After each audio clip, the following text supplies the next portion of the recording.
तो हेलो दोस्तों, आज के डिफेंस वीडियो में हम तेजस मार्क 1 का कंपैरिजन JF-70 ब्लॉक 3 से करने वाले हैं। नए हो तो प्लीज़ चैनल को सब्सक्राइब करें, वीडियो को लाइक करें और कमेंट सेक्शन में जय हिंद जय भारत लिखना बोलें। तो आज का कंपैरिजन वीडियो शुरू करते हैं। तो तेजस मल्टी रोल लाइट कैटेगरी का फाइटर प्लेन है और JF-70 multi role combat aircraft है, वो भी लाइट कैटेगरी का फाइटर प्लेन है। उसके अलावा हम यूनिट कॉस्ट की बात कर लेते हैं। तो एक तेजस का यूनिट कॉस्ट 23 से लेकर 42 मिलियन तक का पड़ता है और जो JF-70 है उसकी प्राइस 25 से लेकर 32 मिलियन तक की पड़ती है।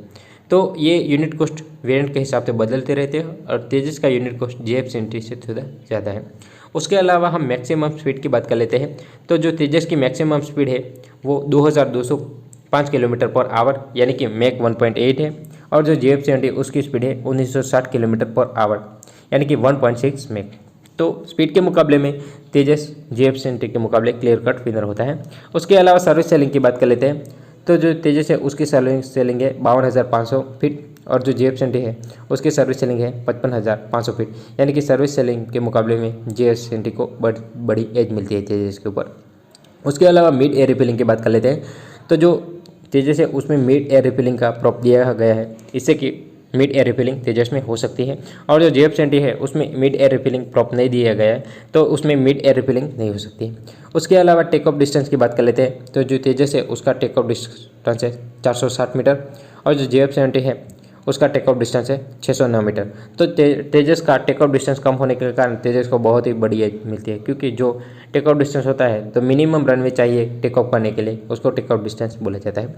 और लैंडिंग डिस्टेंस की बात कर लेते हैं। तो जो तेजस का लैंडिंग डिस्टेंस है वो 750 मीटर और JF-70 का 823 मीटर है। तो इस मुकाबले में तेजस क्लियर कट विनर बन जाता है।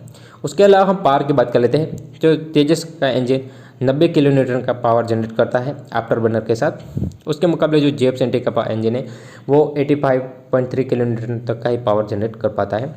और रिसेंटली ऐसी भी न्यूज़ आ रही थी कि उसको अपग्रेड कर दिया जाएगा 90 किलो न्यूटन तक का पावर जनरेट कर सके।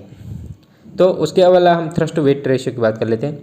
तो जितना ज़्यादा थ्रस्ट टू वेट रेशियो रहेगा उतना ही कोई भी फाइटर प्लेन की मैन्यूवरेबिलिटी अच्छी रहने वाली है। तो जो तेजस है उसका थ्रस्ट टू वेट रेशियो है 1 से लेकर 1.07 और जो JF-70 है उसका थ्रस्ट टू वेट रेशियो है 0.84 से लेकर 0.95। तो इस मुकाबले में तेजस क्लियर कट विनर होता है। रडार की बात कर लेते हैं।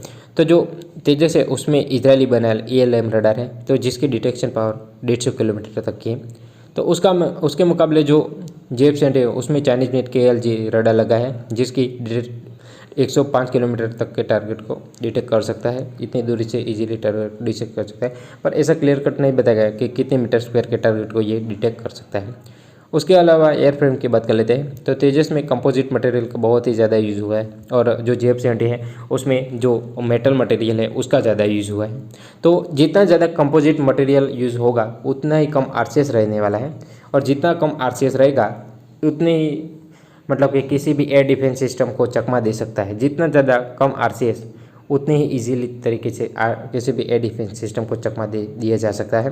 तो तेजस का जो RCS है रडार क्रॉस सेक्शन वो 0.5 से लेकर 1.5 के बीच आता है और जो JF-70 का RCS रडार क्रॉस सेक्शन वो 1.5 से लेकर 3.5 मीटर तक आ सकता है। तो इतना ज़्यादा RCS जो मेटल यूज़ हुआ है JF-70 में उसके कारण RCS बहुत ज़्यादा है। तो RCS ज़्यादा होने के कारण रडार की पकड़ में बहुत ही जल्द जो JF-70 है वो आ सकता है।